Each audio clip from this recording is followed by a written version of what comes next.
is he would be coming back to a team that is already a Super Bowl caliber team, a Super Bowl caliber defense, right?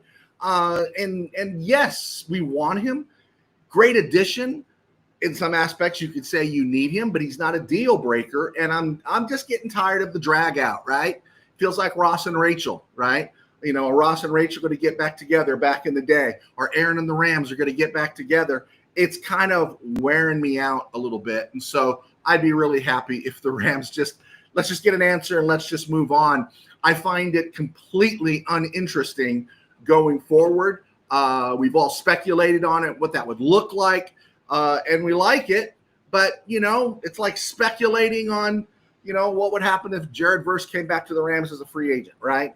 But what I am into, I'm much more into, and this is a little more selfish, I'm a little more into reminding folks that right here in the Ram Cave, with you folks involved as well, is that we were talking about Terrence Ferguson back in April when the Rams didn't make a move for a free agent wide receiver, when the Rams didn't use that high draft pick for a wide receiver, that maybe we had speculated and we were talking about it, that the guy the Rams were counting on based on how the season finished was Terrence Ferguson to take that next step. If Terrence Ferguson takes that next step, then the Rams got that extra performer that we were hoping they would find at the receiver slot. We talked about how Terrence Ferguson took more snaps at slot and out wide than he did in line at the tight end position. And lo and behold, every place I go, everything I hear now is, hey, Terrence Ferguson, man. Terrence Ferguson's getting ready to break out. Well, welcome to the party, pal, right? Welcome to the party, pal. This is why you got to keep doing your show all the way through the year and not just come slithering back in when the season starts. There, I said it. Put that in your pipe and smoke it. All right, cool. But yeah, Steeler fan Rob on No Time for RamView. Oh, yeah, right. You better start worrying about Joey Porter, man, because there's talk about them moving Joey Porter because they don't want to extend him.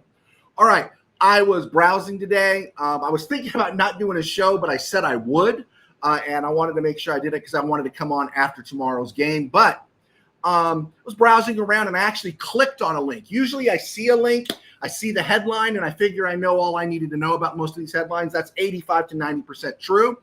But I do trust Cam DeSilva to a degree at RamsWire. He's pretty good. The other guys there I'm not so hot on, but Cam DeSilva doesn't do a bad job. And he listed 4 Rams. He listed Jarquez Hunter, Bo Limmer, DeJuan Johnson, and Cam Lampkin as Rams needing to play well. I will totally agree on Jarquez Hunter. Absolutely, 100% on Jarquez Hunter. He needs to play well. I think his butt is in the proverbial sling right now. And we'll see. We'll just see how it plays out. How late does he play? How many times? How many reps does he get? How little does Dean Connors play? Right? How many reps does he get? Who plays late into the game? The other one there that I really agreed with was DeJuan Johnson. Just because of all the buzz, we're getting that Omar Spates buzz, even though it's a little different position, around Wesley Bailey, right? And so that one is getting really interesting there. And DeJuan Johnson played late. He played late into that game last week, or I'm sorry, on Saturday, I guess. And so I am curious about him. I'm curious about Keir Thomas. I like DeJuan Johnson. I think I've enjoyed following his progress as they've moved him outside. Another Mr. Irrelevant. But he does need to play well. I totally agree with Cam DeSilva on that. To some degree, I agree with him on Bo Limmer, but I think because of the situation, because of experience, I'll backtrack from what I said before. I thought Limmer would not make this team this year. I didn't even know he'd be back this year because it seemed like he really fell into the doghouse last year. But right now, I think if he doesn't make the team, it's a locker room deal. It's something else because I think because of his experience, given that Justin Diedick is out, he is somebody that should make the team, but he needs to perform well because we're going to have a lot of eyes on Austin Blasek in the next few weeks to see how well he does going forward. And then the other one that I didn't agree with too much on was Cam Lampkin. I think Cam Lampkin is going to make this team. The guy that I'd flip him for is Ty Hamilton. And again, this ties back into Aaron Donald. But Ty Hamilton to me feels like a guy that could be on the bubble. And I say that even though I'm just kind of curious. We'll see how many snaps he plays this week. If he doesn't play at all, we know he's in good shape. But just the fact that they took him 5th and then they went back and got Tim Keenan in the 6th. And so yeah, I'm a little curious to see how this plays out here with Ty Hamilton. I think Cam Lampkin is going to make the team, but keep your eye on Ty Hamilton. All in all, not a bad list there from Cam DeSilva at Rams Wire. Sarah the Hat, thank you so much for being here. Bill, where does Ferguson's success leave Colby Parkinson on the depth chart? Well, I think with Colby Parkinson, I'm not sure where Davis Allen plays out. And then, of course, Tyler Higbee. I think those are different animals because I think you can cut and paste. And even McVay was talking about it a little bit. You can cut and paste Colby Parkinson, and not Colby Parkinson, forgive me, Terrence Ferguson in so many different places, right? He can actually flex out wide, flex into the slot, flex into the line. I even heard a rumor about him lining up in the backfield, kind of like we did with Ben Skoranek. Remember Ben Skoranek's second year? You saw him lining up in the fullback spot a little bit, a few times. I think he provides that kind of flexibility where I think Parkinson falls into the more traditional tight end along with Davis Allen and Tyler Higbee. Max Clare is a wild card here too. I'm really curious to see how Max Clare develops.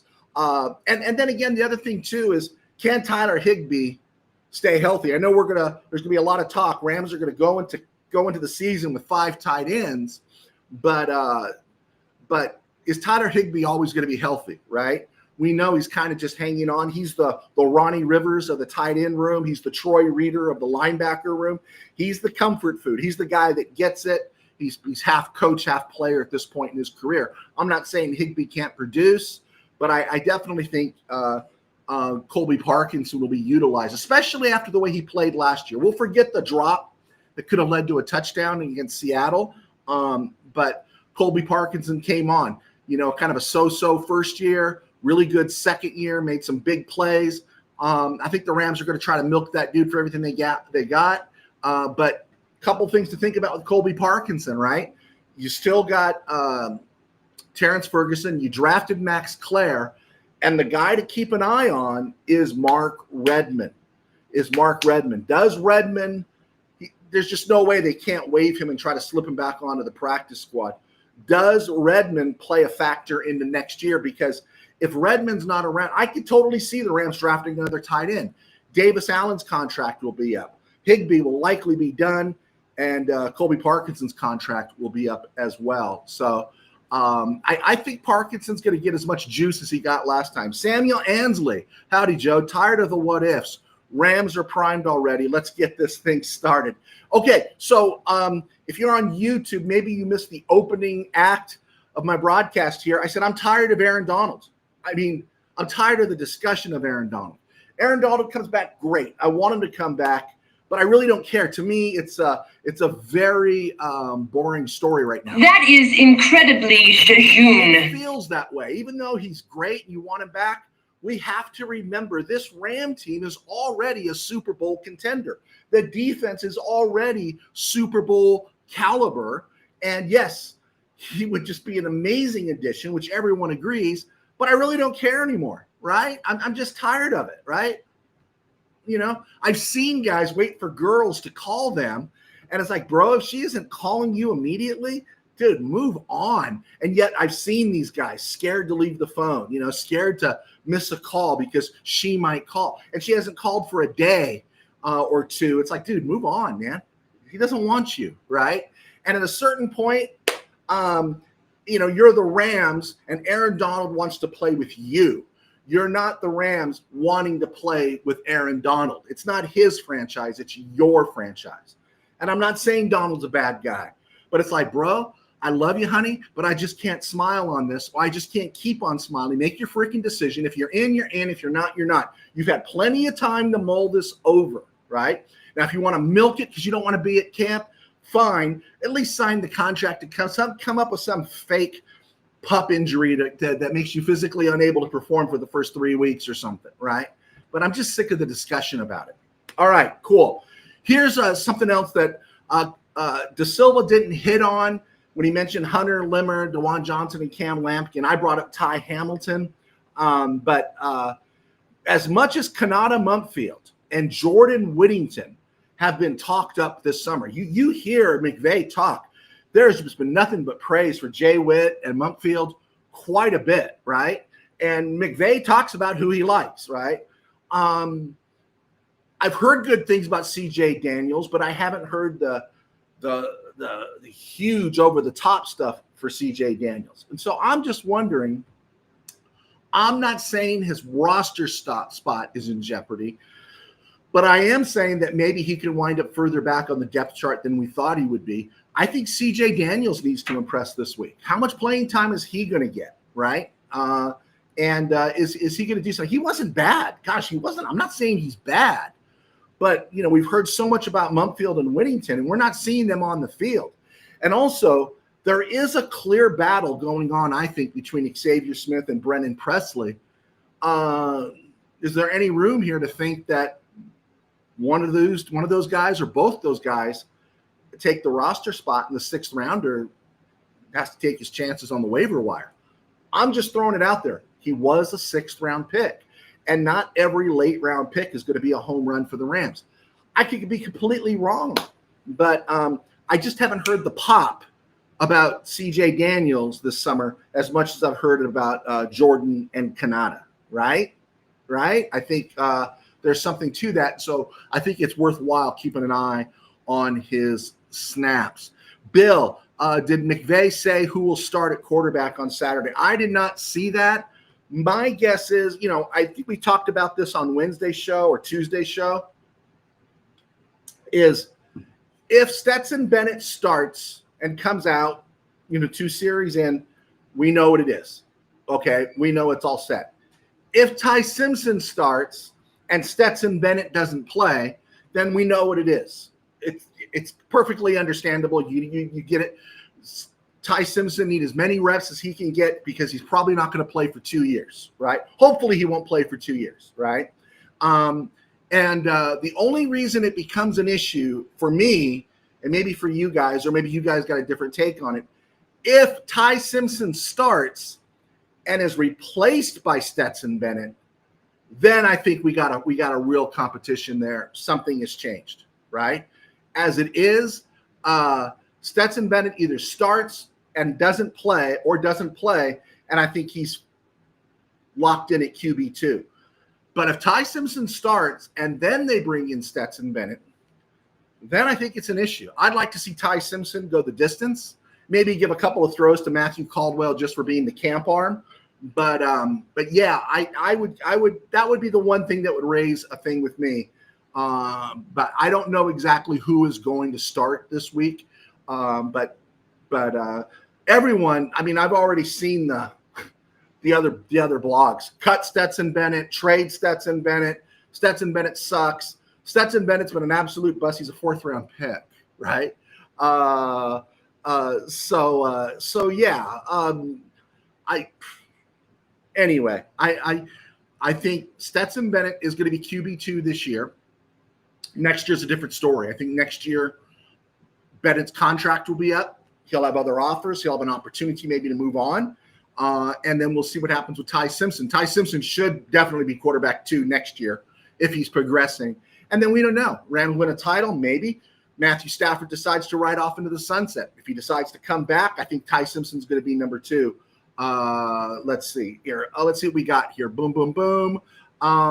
Willie Bowen, I'm going to jump over you, Neil. Stetson Bennett's last chance to be the 2nd string quarterback. I think he is. And if, like I said, if he replaces Ty Simpson, then we got an issue there. Neil Gonzalez, I think you're speaking about Aaron Donald. Yeah, I did lose interest too. I'm just out right now. I want Aaron Donald to come back, But let's remember, it's a Super Bowl caliber defense already with Aaron Donald, or without Aaron Donald. If he comes back, it's gravy. Outstanding, right?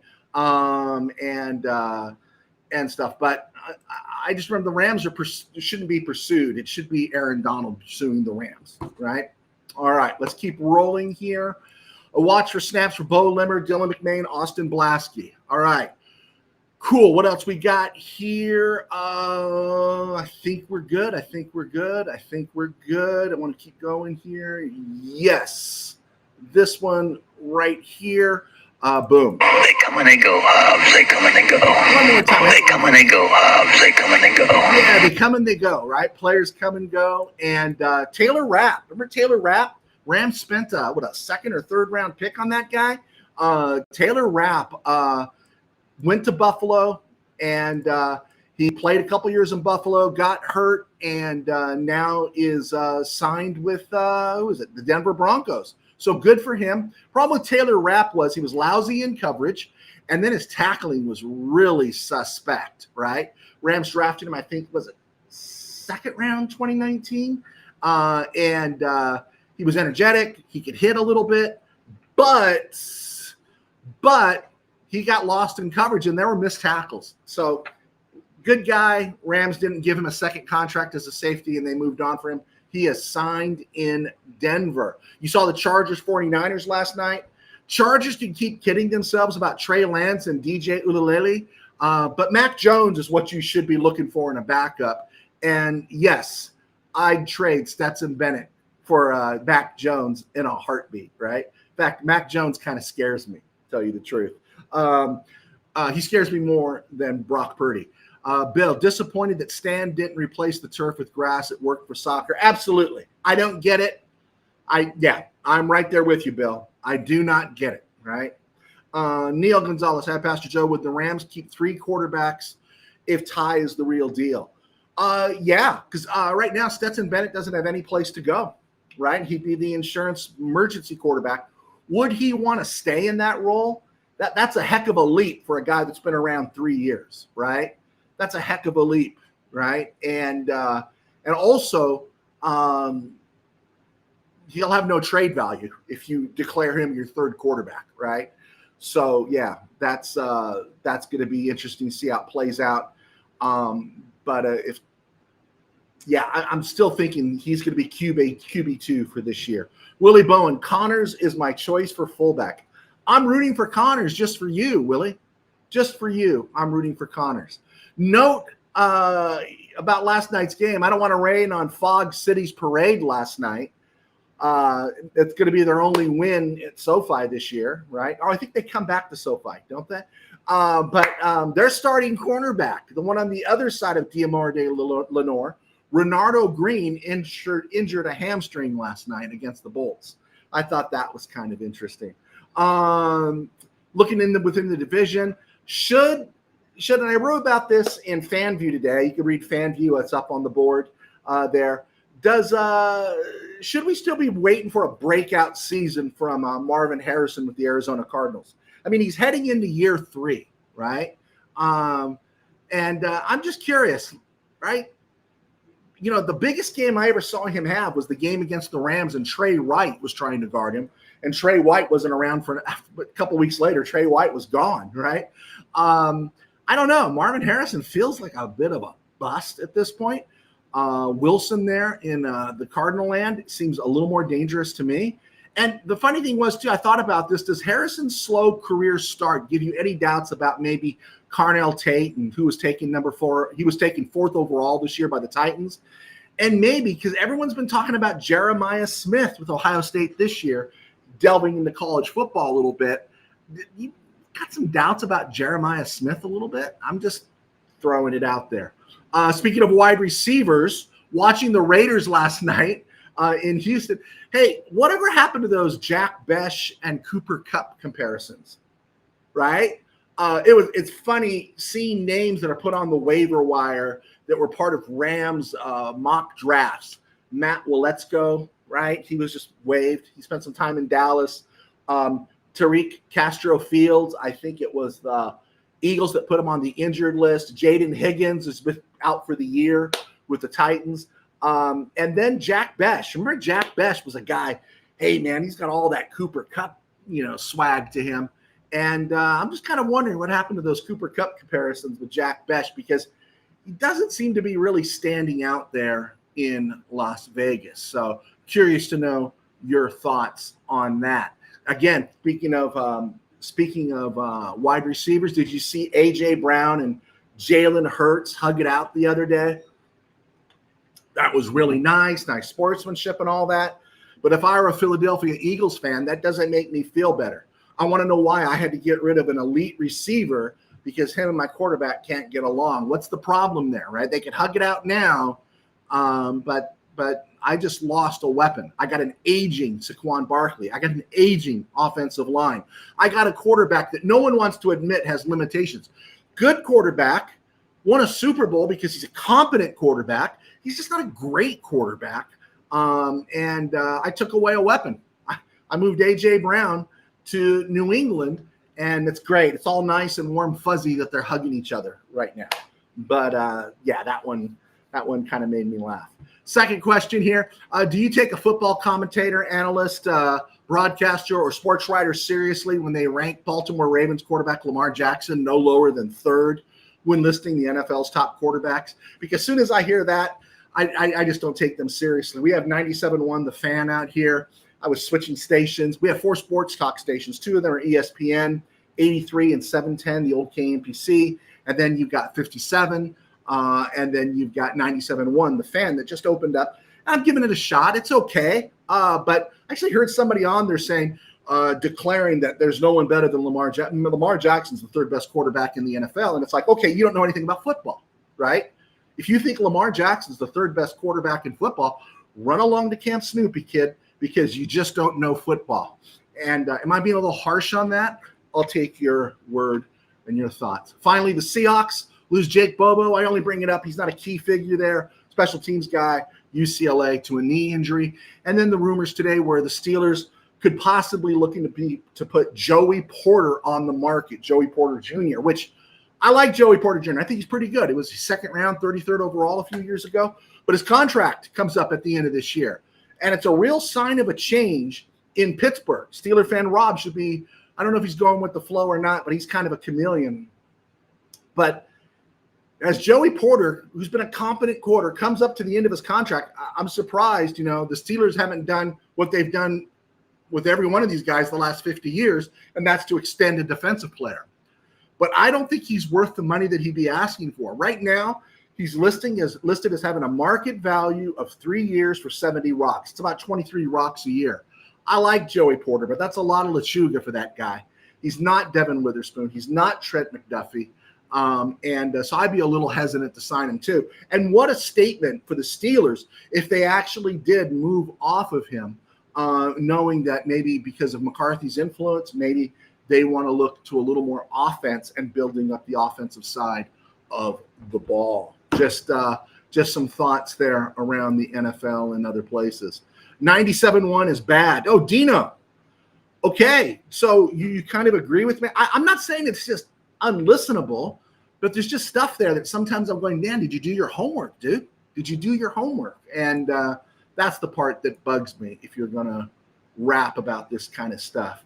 All right, let's go. It was a stone groove, my man. On this day, 1978, the Rams traded all-pro cornerback to Monty Jackson to the Raiders. Now, this worked out for both teams. Monty Jackson ended up winning a Super Bowl with the Raiders. Good for Monty Jackson. But that was the peak of Monty Jackson's career, right?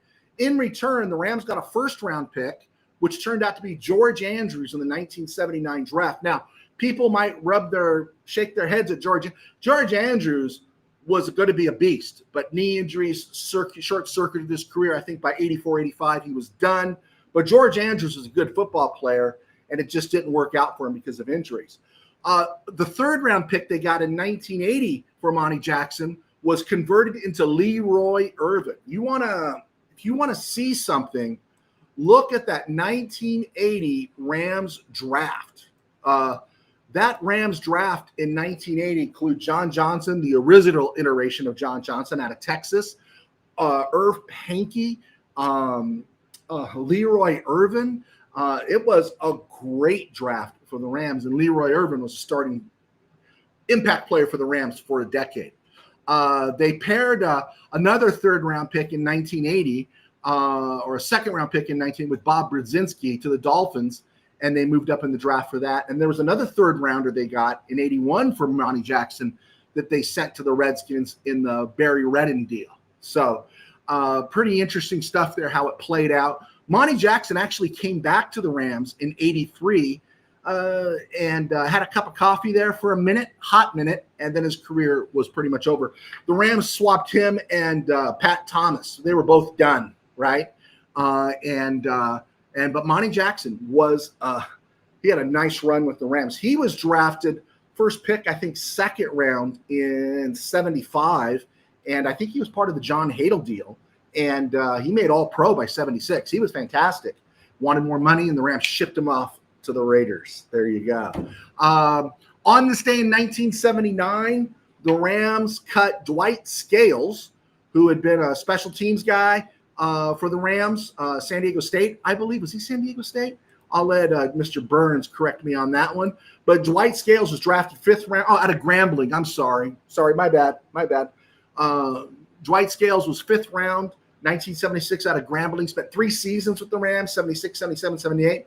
A great special teamer. He got cut going into 79 on this day, so he wasn't with the Rams in their Super Bowl run. In fact, I remember he seemed like one of the guys the Rams were going to develop.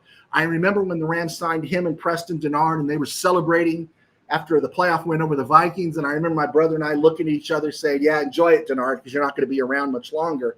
And then Denard became the great Ram. Dwight Scales was also part of that tandem with Freeman Johns in 76 that allowed the Rams to move off of Jack Snow in 76. So it was surprising when he did get cut at this time. But the Rams had drafted, I think, Ron Smith second round in 79. But also in that same cut where they put Dwight Scales in the street, the Rams cut Anthony Davis, not the unibrow Anthony Davis, not the Jim Belushi of Anthony Davis, is the guy that played in Kentucky and for the Lakers. The authentic, real deal Anthony Davis, who was this guy right here who played at USC. This guy was unbelievable, right? Kind of career, kind of paralleled Reggie Bush a little bit. Legendary in college. Bush was good in the pros, though. Anthony Davis didn't have much of a pro career. But in college, almost like Reggie Bush, actually, I think more so because there's more lore around Anthony Davis. Anthony Davis was magical. Just, I can't even describe Anthony Davis. I can't. That he just makes you a lifelong fan. So when he was drafted by the Jets, he played in the UFL, the WFL for the California Sun. Then he went to Toronto, had a 1,200-yard year up in Canada. Then he came back in 77 to play for the Buccaneers. But even John McKay wouldn't hold on to Anthony Davis. You got to remember, in 77, they're running Anthony Davis and Ricky Bell. So it was whole total USC, Florida. But they put him in the street. Rams signed him in 78 because everybody got hurt. Wendell Tyler got hurt. McCutcheon had hamstring issues. Capoletti went. I mean, there were so many injuries. Rams were running Jerry Latin out there, former Cardinal. And he finally got a couple snaps. Anthony Davis at the end of the year didn't play in the playoffs. And then we were all hoping he would make the team in 79. I think he appeared in an episode of Fantasy Island wearing a Ram windbreaker. And he still got cut. And later on, he tried at the USFL for the Express. And you always heard stories of an Anthony Davis comeback. He just didn't have that acceleration in the pros. But it was on this day in 79, the Rams put Anthony Davis in the street. And, man, that was brutal because I was a huge Anthony Davis fan. Still am to this day, as you can tell. Hi, Joe. Paul here. Thank you, Paul, for clicking on. Okay. What do we have coming up tonight? We got three football games tonight. We got Jets and Steelers. That'll be an interesting one about Drew Aller, right? Or is Will Howard going to start? Jets are the Jets, right? We know what that is.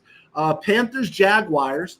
I don't think much of it, but I am kind of curious about Bryce Young, right? I'm really curious about Bryce Young. I just want, are the Panthers really serious? Is Canales really serious about Bryce Young being the guy to take them to the next level? And then you got the Packers at the Broncos tonight as well. That's 6 p.m. And the other two games are 4:30. So fun stuff. Getting ready to watch football tonight. We're at the 33-minute mark. It is boiling in here. If you see me sweating, it is not because I am having a heart attack. Okay, let me do the top of the show rundown one more time for those that clicked on late. Yes, I want Aaron Donald to sign with the Rams and come back. I absolutely do, but I'm sick of it. The story is boring to me. The story just feels incredibly... That is incredibly jejune. I'm tired, right? The Rams are already a Super Bowl caliber defense, a Super Bowl caliber team. Aaron Donald would be great, but I'm just tired of the story. If he comes back, he comes back. If he doesn't, he doesn't. I'm not going to wait for the phone to ring, right? Take a line there from the Traveling Wilburys. I'm not going to wait for the phone to ring. But what I do want to gloat on is that back in April, we were talking right here in the Ram Cave about Terrence Ferguson being the playmaker for the Rams coming into this new season when they didn't sign a free agent wide receiver, when they didn't draft a playmaker with, 13 overall. Instead, we talked about in this room that they must have planned for Terrence Ferguson. And 5 months later, now everyone's back in the party, right? That's why you got to come to the Ram Cave if you want projection, right? When you're always just chasing the news of the day, you don't have time to look at a roster and see how things project out instead of just chasing what's happening now. You got to see what's going on in the future. That's why I love being outside. I love not being credentialed because we're beholden to nobody. It is just your assessment. And that's why smart folks like you should never, ever just write off your opinion for somebody else's. Let me tell you something. Minor Kimes doesn't have an original opinion, right? And a lot of guys out there, they're lazy. A lot of guys don't have good opinions. But with what you see sometimes, you shouldn't just discount it. You should weigh all the facts and what people say, but you should never discount what you see. And I think we were talking about it right here back in April that Terrence Ferguson is likely projecting, and now everybody is talking about Terrence Ferguson. I did read Cam DeSilva's post today on 4 players that need to perform well: Jarquez Hunter, Bo Limmer, DeJuan Johnson, and Cam Lampkin. I'm not so much big on Lampkin. I kind of flipped that for Ty Hamilton. I think he needs to perform well. Jarquez Hunter, absolutely. Bo Limmer with the injury to Justin Dedick. I think he's going to make the team as well. But I want to keep an eye on him. The one guy that I really think needs to perform well, and that is DeJuan Johnson, or Desjuan Johnson, or Des Johnson, however we want to call him. Keir Thomas had a really good year last year in the spring, and then in the summer, and then he got hurt. And then Wesley Bailey, right? He's getting the Omar Speights treatment. He's getting a lot of run in terms of how people are talking about him, and so that puts Johnson, who the Rams gotten a lot of clicks out of for being Mr. Irrelevant back in 2022. I really like to see Johnson advance here. So let's keep running.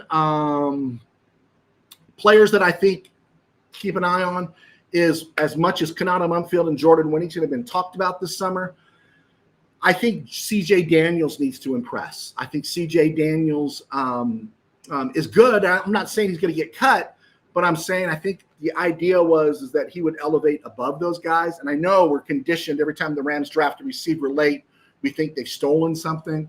But I'm saying he needs – it's going to be interesting how many plays he gets this week, how many snaps he gets this week.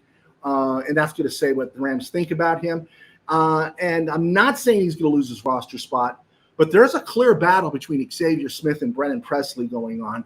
And is there any world where you could see the Rams want to keep both those guys and maybe try to slip C.J. Daniels, a 6th-round pick the NFL passed up on 6 times, 6 rounds, and maybe adding him to the practice squad? I'm just throwing it out there because I'm just not hearing the pop for C.J. Daniels. Mumfield and Whittington are constantly on the lips of McVay and others. Daniels, it's positive, but it's not popping, and that's where I think it deserves a look. All right, cool. I think we got it all in. I'm willing to hang around for a couple more minutes. It is Friday. I'm sure you got things to do. Games are starting. But let me know what you think. I'm happy to stick around here for an extra minute or so. want to encourage you. My sales have gone up for game day in the Ram Cave. Thank you guys for your support. Be sure to write a review. Be sure to let me know if you've read it, and be sure to let me know if you liked it. If you didn't like it, yeah, you can let me know too. All right, cool. Any other thoughts on that? Looking around, we said Taylor Rapp. Oh, yeah. I should build on this. Brock Purdy doesn't scare me as the starting quarterback for the San Francisco 49ers. Mac Jones does. Mac Jones is that guy who's going to take what you give him and he's going to pick you apart. Where Brock Purdy will be a little bit more of a gambler, a little more of a risk taker, and Mac Jones will just eat you up. He's a better version of Colt McCoy to me, where I bring back to this game back in 2022, I think it was, where what was it? Kyler Murray was going to start. The Rams were struggling there in 2022. As you remember, it was the offensive line chainsaw massacre. And I was coming home because I had recorded the game, or I was coming home from church, and I heard Kyler Murray wasn't going to start. They were going to start Colt McCoy. And Kyler Murray is not a very good quarterback to me. He's a splash player. He'll make a big play, but he's not going to click and run an offense. That's why it's going to be so fascinating to see what they're projecting for him in Minnesota. Colt McCoy, as soon as I heard Colt McCoy was starting, I said, we're going to lose this game. And sure enough, the Cardinals beat the Rams in 2022 at SoFi. And so, yeah, Mac Jones does scare me. Anytime there's a backup quarterback for the 49ers, they scare me a lot more than their starters. There you go. I said it. And with that, we've hit the 40-minute mark. Paul, I think if the Rams cut Xavier Smith, someone will pick him up in the NFC West. Yeah, maybe Seattle, because they could sure use somebody. Was it Dijon? I forgot his first. Stribling for Frisco did look good last night. I should have thrown that in there. Anyway, okay. All right, guys. I don't know if I'm going to get a chance to be on after. I'm moving my daughter in on campus tomorrow. So we'll see if I can get on after the game tomorrow. If not, we will see you Monday. All right, guys, going to let you go. God bless. Take care. Go Rams. And don't take what I said that I'm anti-Aaron Donald.